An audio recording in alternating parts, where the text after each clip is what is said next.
নেটের এক পাশ থেকে বল সাই করে ছুটে গেল, আরেক পাশে প্রাণপণ চেষ্টা সামলে ওঠার। চোখে তাদের বড় স্বপ্ন, কারো পছন্দ রজার ফেদেরা, কারো রাফায়েল নাদাল, কেউ বা পছন্দ করেন জোকোভিচ কিংবা সেরেনা উইলিয়ামসের মতো তারকাদের।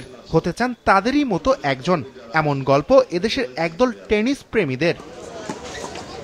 বাংলাদেশে ক্রিকেট ও ফুটবলের ভিড়ে টেনিসের জনপ্রিয়তা কম, তবে ইদানিং টেনিসের প্রতি আগ্রহ বাড়ছে। যেখানে এদেশের অধিকাংশ কিশোর কিশোরীরা স্বপ্ন দেখেন সাকিব তামিম কিংবা মেসি রোনালদো হওয়ার, সেক্ষেত্রে একেবারেই বিপরীত পথে হাঁটছেন এই খুদে টেনিস খেলোয়াড়রা। রাফায়েল নাদালের খেলা ভালো লাগে। আমার স্বপ্ন রাফায়েল নাদাল, রজার ফেদেরারের মতন বড় টেনিস প্লেয়ার হওয়া। আমার ফেভারিট খেলোয়াড় হচ্ছে নাওমি ওসাকা, কারণ ও অ্যাগ্রেসিভ বেসলাইনার, আর আমি বেসলাইন থেকে অনেক অ্যাগ্রেসিভ খেলতে অনেক ভালোবাসি, মানে ওর মতো খেলতে চাই। কার্লোস আলকারাজকে আমি পার্সোনালি অনেক পছন্দ করি, আমি কার্লোস আলকারাজের মতোই হতে চাই। বলা হয়ে থাকে টেনিস অভিজাত শ্রেণীর খেলা। গ্রাম অঞ্চলে তো দূরের কথা, শহরের মধ্যবিত্তরাও এই খেলা থেকে দূরে থাকেন অনেক অর্থ খরচের ভয়ে। তবে বর্তমানে অনেক অভিভাবকই তার সন্তানকে টেনিস খেলতে অনুৎসাহিত করছেন না।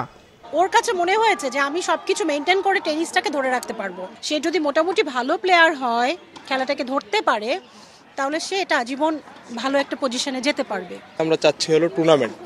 আমাদের বাংলাদেশের টুর্নামেন্টের অভাব।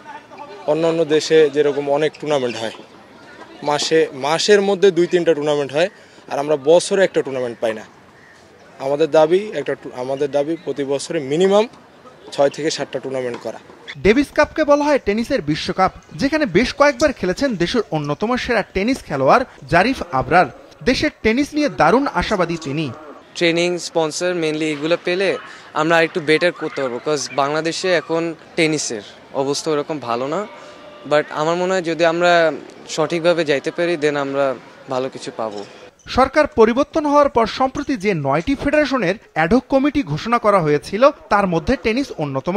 এই ফেডারেশনের সাধারণ সম্পাদকের দায়িত্ব দেওয়া হয় 2009 থেকে 2012 সাল পর্যন্ত সাধারণ সম্পাদকের দায়িত্বে থাকা ইশতিয়াক আহমেদ কারেনকে।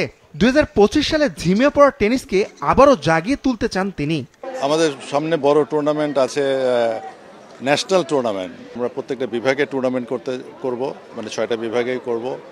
এছাড়া ইন্টারন্যাশনাল টুর্নামেন্ট যেগুলো গত বছর হয়নি, ITF এর জুনিয়র টুর্নামেন্টগুলো, আমরা এই টুর্নামেন্টগুলো আবার করব, আবার নিয়ে আসবো দেশে। জুনিয়র টুর্নামেন্ট ন্যাশনালও হবে, অন্য অন্য এজ গ্রুপের টুর্নামেন্ট হবে। তো মোটামুটি টুর্নামেন্টের ঠাসা এবং প্রশিক্ষণের ঠাসা একটা ক্যালেন্ডার আমরা করেছি। টেনিসের যে কোনো লক্ষ্য পূরণ করা কঠিন বলে মানছে ফেডারেশন, তবে অসম্ভব নয়।